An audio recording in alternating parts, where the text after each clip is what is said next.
What's the state of play then, Mark? How people come back fit? Have you got any injuries?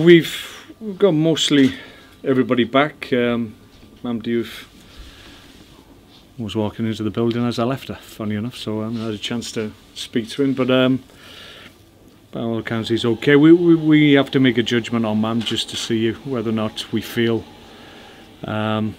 physically and mentally, really, in terms of the amount of travelling he's done, whether or not that's affecting his approach to the game. So we'll get a feeling for that before the game, and then I'll make a decision whether or not he plays or not. But the rest of them are in the building and have trained well today.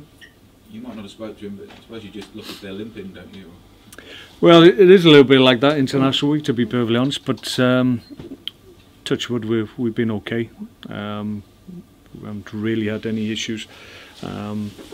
Probably the only ones missing tomorrow are Stevie Ireland, who has only had a couple of days training, so he'll probably miss out. And like I said, we need to make a decision on Mam probably tomorrow morning.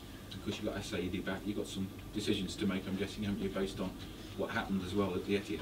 Yeah, we have those decisions. I have those decisions every week at the moment, because we've got a very strong squad, and they're all senior players and they all want to play. So it's about just picking the right team for the opposition we're up against. Obviously, last 2 weeks ago against Man City, we picked a team and had a game plan that we felt would work for us, and thankfully that's how it panned out. But it's different opposition, obviously, and they'll set us different problems. So maybe different personnel are required. So I've got a good idea which way we're going to go. So it's important just to keep trying to pick the right teams. 2 weeks down the line, was enough made of what a great result that was for Stoke? I think we made quite a bit of it.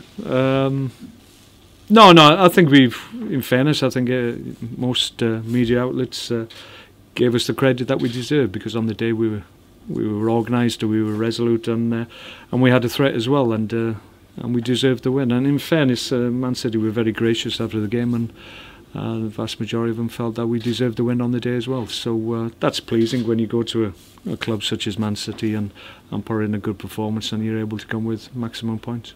How do you use such a result as that? Are you one of these managers that say, right, that's completely gone, we forget about that now? Or will you be using it? Well, I think we can use it in terms of that's the standard in terms of commitment to what we're trying to do. So we've set the bar to a certain extent, and all those things that you have to do well to enable you to get a good performance and a good result, certainly against the top teams. They all apply against so-called lesser teams in the Premier League, but you have to do those things, the fundamentals, well every time you put the shirt on, and if we do that, then we've got a good chance to win games in the Premier League.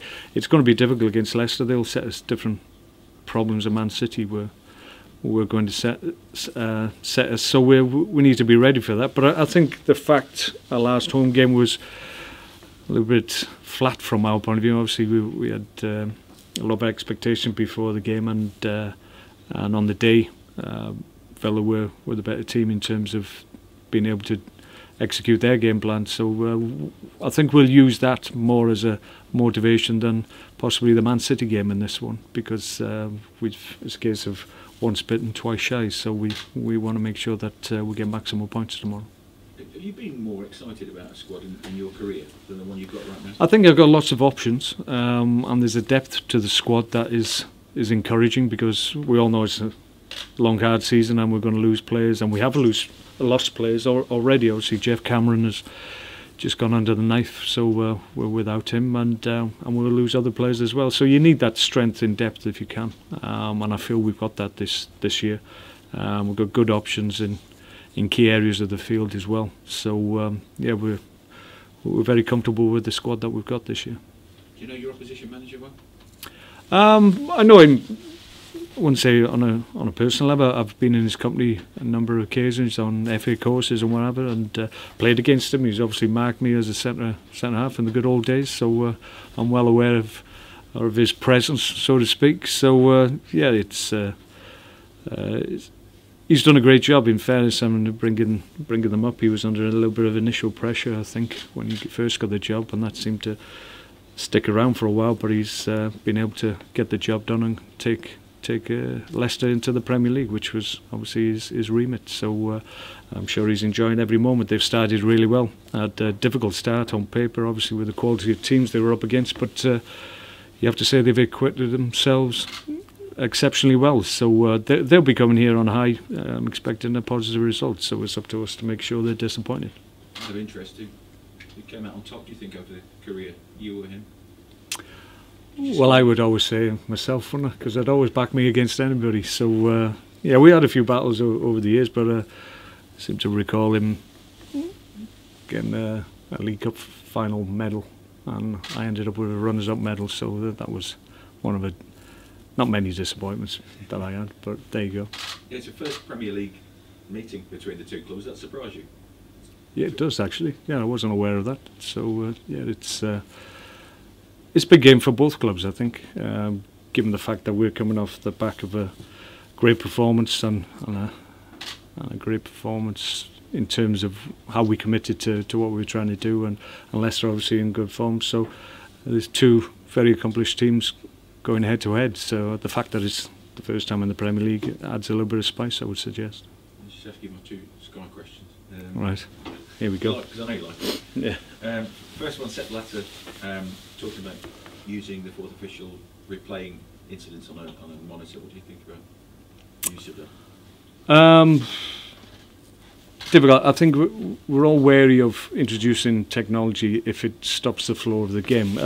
I've always advocated that when a goal is scored, I think it's value just to review it. However long that is, that would be up for discussion. But there's a natural stop in the game when a goal is scored. So there's an argument to say that it needs to be checked, and you get the opportunity to cheer twice for the same goal. So I could see some value in that. But whether or not you're going to question or have reviews on free kicks and offsides, and it becomes a little bit too fragmented, I think. I think the reality of it would be a little bit difficult to bring into the game and without markedly affecting the flow of the game. So that would be my concern on it.